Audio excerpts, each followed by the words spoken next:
आप सभी का हार्दिक स्वागत है आपके अपने YouTube चैनल हरियाणा जी के हब पर। सभी दोस्तों को राम राम। भाई आप सब कैसे हो? उम्मीद आप बहुत अच्छे होंगे और अपने आने वाले एग्ज़ाम की भी तैयारी बेहतर तरीके से कर रहे होंगे। और आज हम पढ़ेंगे अपनी इंडिया की जीके, जिसमें हम मध्यकालीन भारत को स्टार्ट कर रहे हैं बिल्कुल फर्स्ट से। और जो बच्चा पढ़ने वाला होगा ना वाक्य में, और अपना एक एक पॉइंट्स है ना अपनी कॉपी के अंदर नोट्स बना लेना भाई। बहुत ही यानी कि एक एक चीज़ बताई हुई है बहुत ही अच्छे से, ठीक है। और आज सबसे पहले तो हम पढ़ेंगे अरबों द्वारा सिंध की विजय। और सभी बच्चों से रिक्वेस्ट है भाई अपना नोट्स है ना बिल्कुल ही प्रॉपर तरीके से बना लो, क्योंकि मेरी तबीयत भी सही नहीं है, आपको आवाज़ से भी पता चल रहा होगा। और आप है ना बहुत खुशी होगी जो बच्चा ना, अगर ये वीडियो से अगर 10 या 20 बच्चों को भी फ़ायदा होगा ना, मैं तो बहुत ही खुशनसीब मानूंगा अपने आप को। चलो जय सरस्वती माँ का नाम लेकर के स्टार्ट करते हैं अपनी आज की क्लास। अपना पहले क्या अरबों द्वारा जो सिंध पर विजय हुई थी, किस तरह से क्या मामला था, ये आज हम इसमें पढ़ेंगे। जो अरबों ने ना भारत आक्रमण के विषय में जो पर्याप्त सूचना 9वीं शताब्दी के विद्वान कौन थे? बलादुरी। और रचित कौन सी पुस्तक रची थी इन्होंने? फल्तु अल बलदान। और 13वीं शताब्दी में कौन थे? अली अहमद। इनके द्वारा कौन सी पुस्तक रची थी? चचनामा में ये जानकारी मिलती है भाई अरबों ने जो भारत में आक्रमण किए थे, ठीक है। एक एक बात बहुत अच्छे से भाई लिखते रहना है। 9वीं शताब्दी में कौन थे विद्वान? बलादुरी। और इन्होंने पुस्तक लिखी थी फतू अल बलदान। और 13वीं शताब्दी में कौन थे? अली अहमद। और इन्होंने कौन सी लिखी थी? चचनामा। और ये बहुत बार पुस्तक पूछी जा चुकी। चचनामा किसके द्वारा लिखी गई है? अली अहमद के द्वारा। और आगे आ जाओ, जो मोहम्मद बिन कासिम है, सबको पता होगा, ये 712 ईस्वी में आया था अपने यहाँ पर। और जो मकरान होता हुआ ना, कहाँ होता हुआ? मकरान होता हुआ 712 ईस्वी में देवलिया सिंध पहुँचा। और नीरू नगर यानी बौद्ध भिक्षुओं के निवास स्थान पर इन्होंने अधिकार कर लिया था सबसे पहले आते ही। और आगे क्या किया था इसने, एक एक पॉइंट पढ़ेंगे इसके बारे में भी। और जो मोहम्मद बिन कासिम है ना, के आक्रमण के समय सिंध का शासक कौन था? दाहिर था। सिंध का शासक कौन था? दाहिर। मोहम्मद बिन कासिम ने जब आक्रमण किया था और भारत में पहली बार जजिया नामक कर की वसूली मोहम्मद बिन कासिम द्वारा शुरू की गई थी। देख लो भाई, जजिया कर है ना, सबसे पहले वसूली मोहम्मद बिन कासिम द्वारा शुरू की गई थी, ठीक है। और 715 ईस्वी में ना खलीफा सुलेमान ने ना मोहम्मद बिन कासिम की हत्या करवा दी थी। मोहम्मद बिन कासिम की हत्या किसने करवा दी थी? खलीफा सुलेमान ने, ठीक है। खलीफा पहले पद बहुत होता था, जो मुसलमानों में सबसे बड़ा पद खलीफा पद ही होता था। आगे आ जाओ। और खलीफा ने है ना 2 स्वतंत्र राज्य, एक सिंध नदी के तट पर अरोह और जो मुल्तान नदी में मंसूरा स्थापित किया था भाई। ये 2 राज्य थे, अरोह और मंसूरा स्थापित किया था। और करीब 150 वर्ष तक है ना सिंध और मुल्तान के राज्य खलीफा साम्राज्य के अंतर्गत रहे थे भाई, ठीक है। आज इसमें हम अपनी दिल्ली सल्तनत के बारे में भी पढ़ेंगे। और आगे क्या अपना मोहम्मद गजनवी के आक्रमण भाई। अभी आगे क्या है अपना? मोहम्मद गजनवी के आक्रमण। तो सुबुकवीत का जो पुत्र था कौन था? मोहम्मद गजनवी। यानी कि मोहम्मद गजनवी के पिता का क्या नाम था? सुबुकतगीन, ठीक है। ये अच्छे से याद कर लेना, अपनी कॉपी के अंदर जरूर लिख लेना। और इन्होंने ना 27 वर्ष की उम्र में ना 998 और 1030 शासक में बना था भाई ये, ठीक है। और वह सिस्तान के खलीफा को हराकर कौन? ये मोहम्मद गजनवी। और आज सुल्तान की उपाधि धारण करने वाला प्रथम मुस्लिम शासक बना था भाई, ठीक है, सुल्तान की उपाधि प्राप्त करने वाला। और महमूद ने ना भारत पर 1001 से 1026 तक 17 बार आक्रमण किया था। और इसने ना इन आक्रमणों का उल्लेख हेनरी इटिल ने किया था। इनके जो उल्लेख है, जो ये इन्होंने आक्रमण किया था, इसका उल्लेख किसने किया? हेनरी इलियट ने किया है भाई। जो कब किया था? 1001 से 1026 तक। कितनी बार? 17 बार आक्रमण किया था। आगे आ जाओ भाई। महमूद गजनवी ने ना भारत पर पहला आक्रमण कब किया था? 1001 ईस्वी में किया था। और यह आक्रमण ना हिंदू शाही राजा कौन थे? जयपाल के विरुद्ध किया था भाई। इसमें से देख लो 3 क्वेश्चन बन गए। महमूद गजनवी ने 1001 में आक्रमण किया था। और कौन था राजा? जयपाल के विरुद्ध इन्होंने आक्रमण किया था भाई। आगे आ जाओ। जो महमूद गजनवी का सबसे चर्चित आक्रमण कौन सा था? 1026 में, जिसमें सोमनाथ मंदिर यानी जो गुजरात में है वो इन्होंने लूट लिया था भाई। और इस मंदिर की लूट में उसने ना करीब 20 लाख दिनार की संपत्ति हाथ लगी थी भाई, ठीक है। दिनार और रूपक के बारे में तो पता होगा ना। जो रूपक होता है चांदी के सिक्के और दिनार होता है सोने के सिक्के। और महमूद गजनवी का भारत पर अंतिम आक्रमण है ना 1027 ईस्वी में जाटों के विरुद्ध था। और जिस इनकी मृत्यु कब हो गई थी? 1030 में इनकी मृत्यु हो गई थी भाई मोहम्मद गजनवी की। और क्या मोहम्मद गजनवी के बारे में क्या पूछ सकता है एग्जामिनर? जो मोहम्मद गजनवी ने ना सिक्कों के पृष्ठ भाग पर यानी कि आगे वाले भाग पर कलमा का संस्कृत रूपांतरण अवमेक अवतार अंकित करवाया था भाई, ठीक है। और अल बुरूनी, फिरदौसी, उल्बी और फारूकी मोहम्मद गजनवी के दरबार में रहते थे भाई। ये दोनों तीनों चारों नाम है ना अच्छे से याद करना, अल बुरूनी, फिरदौसी, उल्बी और फारूकी, ये मोहम्मद गजनवी के दरबार में रहते थे भाई। अपनी ये इंडिया जी के है ना भाई बहुत अच्छे से हम आपको करवा देंगे, और अपने आपको आपकी भी जिम्मेदारी बनती है कि बहुत अच्छे से अपने नोट्स बना लेना, ठीक है। आगे आ जाओ, मोहम्मद गोरी के आक्रमण देखते हैं भाई क्या क्या किया था इसने। मोहम्मद गोरी ने है ना सर्वप्रथम 1175 ईस्वी में गोमल दर्रे से होते हुए भारत में प्रवेश किया और मुल्तान और उच्च को अपने अधीन कर लिया था भाई, ठीक है। और 1178 ईस्वी में गोरी गुजरात के बघेल शासक मूलराज द्वितीय भीम देवजो द्वितीय से आबू पर्वत से नजदीक पराजित हो गया था। और 1179-80 में गोरी ने पेशावर पर कब्जा किया था भाई, ठीक है। अभी बात हम 1191 तक भी चलेंगे, जो अपने करनाल में जो युद्ध हुए थे मोहम्मद गोरी के। आगे आ जाओ, तो गोरी ने ना 1182 ईस्वी में सिंध के निचले भाग पर आक्रमण कर सुखरा वंश शासक को अपने अधीन किया था। कौन से में आईपीएस में आईएएस किसी भी परीक्षा में बैठ जाना भाई, इतने डिटेल से ना आपको है ना इतने डिटेल से करवा देंगे, आप कहीं भी मार नहीं खाओगे, ठीक है। बस शर्त यही, बस ध्यान लगाकर पढ़ते रहना भाई। और आगे आ जाओ, 1186 ईस्वी में गोरी ने ना खुसरो मलिक से लाहौर को जीत लिया था भाई। कब? 1186 में नहीं, गोरी ने खुसरो मलिक से लाहौर को जीत लिया था, ठीक है। आगे आ जाओ, मोहम्मद गोरी ने 1190 ईस्वी में संपूर्ण पंजाब को गौर साम्राज्य का अंग बना लिया था भाई, क्योंकि ये पंजाब अपने पाकिस्तान है जो ये पूरा हिस्सा पंजाब का ही होता था, क्योंकि इन्होंने वहाँ लाहौर को जीत लिया था और फिर गौर साम्राज्य का अंग बना लिया था। और 1191 ईस्वी में दिल्ली अजमेर के शासक कौन थे? दिल्ली अजमेर के शासक पृथ्वीराज चौहान और मोहम्मद गोरी के बीच तराइन के मैदान में मुकाबला हुआ था, जिसमें गोरी पराजित हुआ था। पहले युद्ध में तो ये पराजित हो गया था, लेकिन दूसरे युद्ध में ये जीत भी गया था। 1192 ईस्वी में गोरी और चौहान के बीच तराइन के मैदान में दूसरा युद्ध हुआ भाई, ठीक है, जिसमें पृथ्वीराज चौहान पराजित हो गया। आगे आ जाओ, आगे क्या बताया है, जो इसका फिर युद्ध हुआ था 1194 ईस्वी में, जो मोहम्मद गोरी और कन्नौज नरेश कौन थे? जयचंद के बीच चंदावर के युद्ध में गोरी ने विजय प्राप्त की थी भाई। फिर युद्ध हुआ था 1194 में, मोहम्मद गोरी और कन्नौज नरेश कौन था? जयचंद। फिर चंदावर का युद्ध हुआ था और गोरी ने इसमें विजय प्राप्त की थी।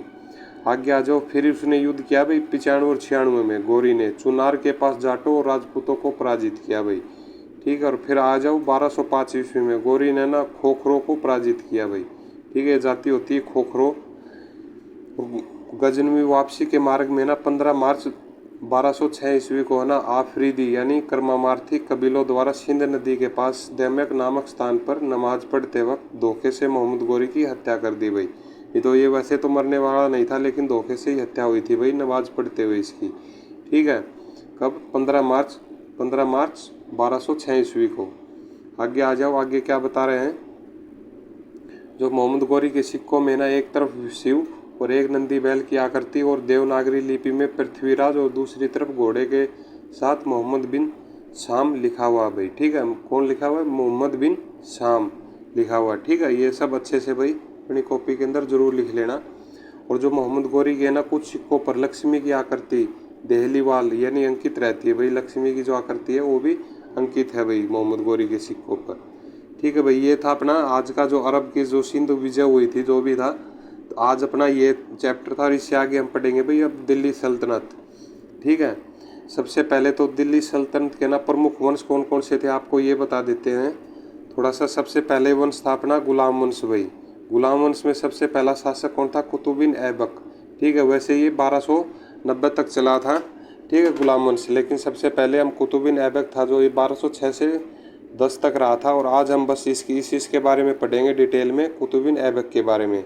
और आराम शाह था ये 1210 से 11, और इल्तुमिश था 1211 से 36 तक रहा था भाई। फिर इनकी ये बेटी आई थी 36 से 40।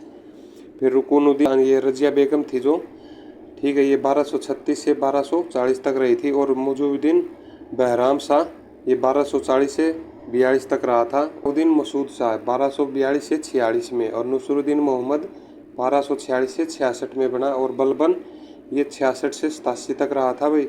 और सबसे पहला और सबसे लास्ट पूछा जाता है भाई, ठीक है। कुतुबुद्दीन ऐबक और लास्ट कौन सा था गुलाम वंश का? कैकुबाद एवं शमसुद्दीन कैमूर। इन दोनों को अच्छे से याद कर लेना भाई, ठीक है। ये 87 से 90 के बीच में रहे थे। और अगला अपना शासक था खिलजी वंश। खिलजी वंश में पहला कौन सा? जलालुद्दीन खिलजी। 90 से 96 में रहा ये। और अलाउद्दीन खिलजी, ये इंपॉर्टेंट है भाई, इसके बारे में पूर्ण डिटेल से पढ़ेंगे हम। 1296 से 1336 तक रहा था। और कुतुबुद्दीन मुबारक खिलजी ये 36 से 20 तक रहा था भाई।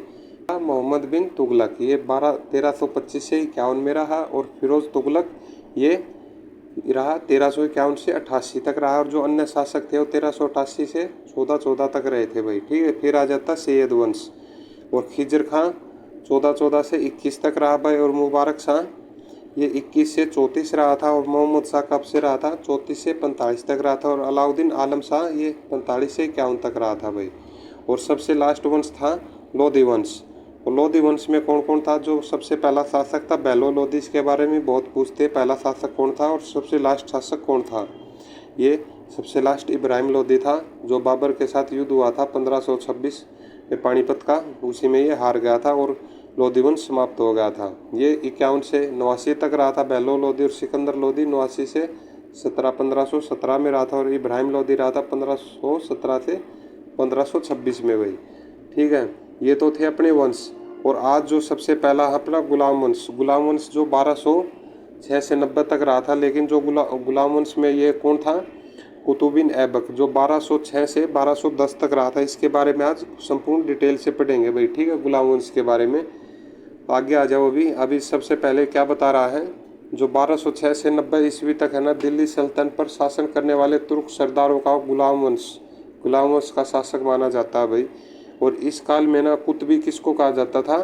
कुतुबुद्दीन ऐबक को। और शमसी इल्तुतमिश को कहा जाता था भाई। और बलबन को कहा जाता था। नामक राजवंशों ने यहाँ शासन किया। और इल्तुतमिश और बलबन इलबरी तुर्क थे भाई, ठीक है। इलबरी वंश से भी बोल देते हैं इनको, इल्तुतमिश को और बलबन को, ठीक है।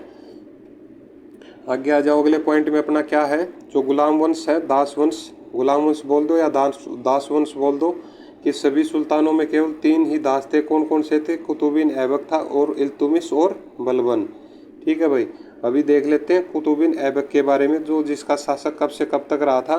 1206 से 10 तक रहा था। का जन्म कहाँ पर होगा? तुर्किस्तान में हुआ था भाई, ठीक है। इसका जन्म भी पूछ लेते हैं। 1206 से 1210 तक इसका शासन रहा और जन्म तुर्किस्तान में हुआ था। और जिसे मोहम्मद गोरी ने गजनी के एक व्यापारी से खरीदा था भाई, जिसे मोहम्मद गोरी ने गजनी के एक व्यापारी से खरीदा था भाई, ये कुतुबुद्दीन ऐबक को, ठीक है। और गोरी के गुलाम सरदार कौन थे? कुतुबुद्दीन ऐबक ने ना 1206 में गुलाम वंश यानी दास वंश की स्थापना की और लाहौर को अपनी राजधानी बनाया था भाई इन्होंने, ठीक है। देखो दिमाग देखो कितना शातिर था इसका। चलो आगे आ जाओ। और जो कुतुबुद्दीन ऐबक ने ना अपना राज्याभिषेक 24 जून 1206 ईस्वी को किया था भाई, ठीक है। ये देख लो, बहुत अच्छे से अपनी कॉपी के अंदर लिख लेना। 24 जून 1206 ईस्वी को अपना कुतुबुद्दीन ऐबक ने अपना राज्याभिषेक किया था भाई, ठीक है। और लाहौर को अपनी राजधानी बनाया था इसने। और दिल्ली की कुव्वत उल इस्लाम मस्जिद और अजमेर का 2.5 दिन का झोपड़ा नामक मस्जिद का निर्माण भी इसी ने ऐबक ने ही करवाया था। जो कुतुबुद्दीन ऐबक था ना, इसी ने क्या था? जो प्राचीन था नालंदा विश्वविद्यालय को ना ध्वस्त करने वाला ऐबक का सहायक कौन, सेना नायक कौन था? ये बख्तियार खिलजी था भाई। इन्होंने जो नालंदा विश्वविद्यालय को ध्वस्त किया था, यानी कि तोड़फोड़ की थी इसने, ठीक है। आगे आ जाओ। आगे क्या बताया इसने? जो ऐबक को ना उदारता और दानशीलता के कारण लाख बख्श भी कहा जाता है। ये क्वेश्चन भी बहुत बार पूछा गया है कि लाख बख्श की उपाधि किसको मिली हुई है? कुतुबुद्दीन ऐबक को भाई। और ऐबक की मृत्यु 1210 ईस्वी में चौगान खेलते समय घोड़े से गिरकर हो गई थी। और यह लाहौर में दफनाया गया था भाई, अपने भारत में नहीं है। इसका मकबरा जो है कहाँ पर है? ये लाहौर में दफनाया गया था। कौन? कुतुबुद्दीन ऐबक। आगे आ जाओ। आगे क्या है? इल्तुतमिश का कब से कब तक? 1210 से 36 तक रहा भाई। ये जो इम्पोर्टेंट बातें थी, इससे ज़्यादा कहीं भी नहीं पूछी जा सकती, ठीक है। और 1210 से 36 यानी तुर्किस्तान का इलबरी तुर्क था भाई, ठीक है। ये कौन था? तुर्क शासक था भाई ये इल्तुतमिश। और जो ऐबक का गुलाम और दामाद था भाई, ठीक। और ऐबक की मृत्यु के बाद है ना, ये समय वह बदायूं का गवर्नर था। ये कहाँ का गवर्नर था उस टाइम पर? जिस टाइम कुतुबुद्दीन ऐबक की मृत्यु हुई थी, ये बदायूं का गवर्नर था। और इल्तुतमिश को है ना मोहम्मद गोरी ने अमीर उल उमरा की उपाधि दी थी भाई। इल्तुतमिश को मोहम्मद गोरी ने अमीर उल उमरा की उपाधि दी थी। आगे आ जाओ। जो इल्तुतमिश ने ना इल्तुतमिश ने ना 40 गुलाम सरदारों का एक गुट बनाया था जो तुर्क ए चहलगानी यानी चालीसा कहा जाता था भाई। ठीक है, जब अली बाबा और 40 और वो थे ना, वो इसी से रिलेटेड बात करते थे हम पहले। लेकिन आज देख लो, ये इल्तुतमिश ने ना जो 40 गुलाम सरदारों का एक गुट बनाया था, जो है ना तुर्क ए चहलगानी यानी कि चालीसा कहा जाता था भाई इनको। ठीक है, और 18 फरवरी 1229 को ना बगदाद के खलीफा इल्तुतमिश को सुल्तान ए आजम की उपाधि प्रदान की थी भाई। ठीक है, बगदाद के खलीफा थे इल्तुतमिश को कौन सी उपाधि दी थी? सुल्तान ए आजम। और नासिर अमीर उल मोमिन भी इल्तुतमिश की उपाधि दी थी इनको। ठीक है, और जो इक्ता व्यवस्था थी, ये भी बहुत बार पूछा जाता है, इक्ता व्यवस्था का प्रचलन किसने किया था? इल्तुतमिश ने किया था भाई। और इल्तुतमिश ने चांदी का सिक्का यानी कि टका 175 ग्रेन और तांबे का जीतल नामक सिक्का चलवाया था भाई। ठीक है, चांदी का क्या बोलता था? टका, और तांबे को जीतल नामक सिक्के चलवाए थे भाई। और इल्तुतमिश की मृत्यु कब हुई थी? अप्रैल 1236 में इनकी मृत्यु हो गई थी भाई। ठीक है, आगे आ जाओ। इसके आगे सभी को पता ही होगा, रजिया सुल्तान बनी थी 1236 से 1240 में। प्रथम मुस्लिम महिला थी ये, और जिसके शासक की बागडोर इन्होंने संभाली थी भाई इल्तुतमिश के बाद में। और जो रजिया सुल्तान है ना, पर्दा प्रथा को त्याग कर पुरुषों की तरह कोट या कुल्हा टोपी पहनकर राज दरबार में बेपर्दा नशीन होकर जाती थी भाई। ठीक है, यानी कि उसके आसपास में सभी और मुसलमान भी थे, उसके कोई साथ में सलाहकार भी थे, वो इस बात से नाराज भी थे। जैसा भी आगे देखते क्या होता। अभी देखो बहुत अच्छे से करवा रहे हैं, बहुत एक स्टोरी की तरह है ना। आप अच्छे से अब अगर लिख नहीं रहे हो तो स्क्रीनशॉट मारकर अपने पास रख लेना, नहीं तो आप बहुत अच्छे ध्यान लगाकर इसको सुन लो तो आप तब भी याद हो जाएगा। ठीक है, एक स्टोरी की तरह सुना रहे हैं आपको। और रजिया ने ना अपने सिक्के पर उम्मत उल निस्वा की उपाधि धारण करवाई थी भाई। ठीक है, उद्मत उल निस्वा की उपाधि धारण की। ठीक है, और रजिया ने मलिक जलालुद्दीन याकूत को अमीर आखुर सौसाला का प्रधान नियुक्त किया था भाई। ठीक है, रजिया ने मलिक जलालुद्दीन याकूत को अमीर आखुर असौसाला का प्रधान नियुक्त किया था। असौसाला जो ये घोड़े का देखभाल करते हैं ना, ये वही होते हैं। आगे आ जाओ। और रजिया ने बठिंडा के सूबेदार किससे? अल्तुनिया से शादी की थी, से पराजित होकर उससे विवाह कर लिया था भाई। ठीक है, ये बठिंडा का सूबेदार था अल्तुनिया, इससे इन्हें शादी कर ली थी। और आगे आ जाओ। और जो रजिया की हत्या ना 13 अक्टूबर 1240 ईस्वी को डाकुओं के द्वारा कैथल के पास कर दी गई थी भाई। कैथल के पास क्या? कैथल में की गई थी इसकी रजिया की हत्या। ये देख लो, 13 अक्टूबर 1240 में इसकी हत्या हुई थी भाई। कब से था भाई? बलबन का था 1266 से 87 ईस्वी, जो इल्तुतमिश का गुलाम था भाई। ठीक है, और इसका वास्तविक नाम क्या था? बहाउद्दीन। ये अच्छे से देख लेना भाई, इसका नाम था बलबन का बहाउद्दीन। और बलबन ने स्वयं को ना फिरदौसी के शाहनामा में वर्णित अफर शियाब का वंशज बताया था भाई। किसका वंश बताया था? अफर शियाब। यानी कि बहुत अच्छे से डिटेल थे भाई, आपको किसी बुक में इस तरह से नहीं मिलेगा। ठीक है, जो ये हम आपके लिए खोज कर लेकर आ रहे हैं। और बलबन 1266 ईस्वी में ना गयासुद्दीन के नाम से ना दिल्ली की गद्दी पर बैठा था भाई। कौन? बलबन 1266 ईस्वी में गयासुद्दीन के नाम से दिल्ली की गद्दी पर बैठा। और यह है ना मंगोलों के आक्रमण से ना दिल्ली की रक्षा करने में सफल रहा था भाई। ठीक, आगे आ जाओ। और तुर्क ए चहलगानी का विनाश बलबन ने किया था भाई। ठीक है, ये सब है ना यूपीएससी लेवल तक के हैं भाई ये क्वेश्चन। इसमें तुर्क ए चहलगानी का विनाश बलबन ने किया था, ये क्वेश्चन भी है ना आईएएस में बहुत बार पूछा जा चुका है। तुर्गान ए चहलगानी का विनाश किसने किया था? बलबन ने। और बलबन का क्या नाम था? बहाउद्दीन। आगे आ जाओ। राज दरबार में ना सिजदा और पाबोस प्रथा की शुरुआत बलबन ने की थी। ये क्वेश्चन भी बहुत बार एसएससी में और अपने एचएससी में बहुत बार देखने को मिला। सिजदा और पाबोस की प्रथा बलबन ने शुरुआत की थी भाई। और बलबन ने फारसी रीति रिवाज पर आधारित नवरोज उत्सव को प्रारंभ किया था। और ये क्वेश्चन भी भाई बहुत इंपॉर्टेंट है। ठीक है, ये नवरोज उत्सव बलबन ने फारसी रीति रिवाज पर आधारित था भाई, ये प्रारंभ करवाया था। ठीक है, और अपने विरोधियों के प्रति ना बलबन ने कठोर लो और रक्त की नीति को पालन किया था भाई। कितने? अपने विरोधियों के प्रति भाई। ठीक है, बलबन ने लो और रक्त की नीति। ठीक है, अच्छे से देख लेना। और बलबन के समय में ना बंगाल के शासक कौन थे?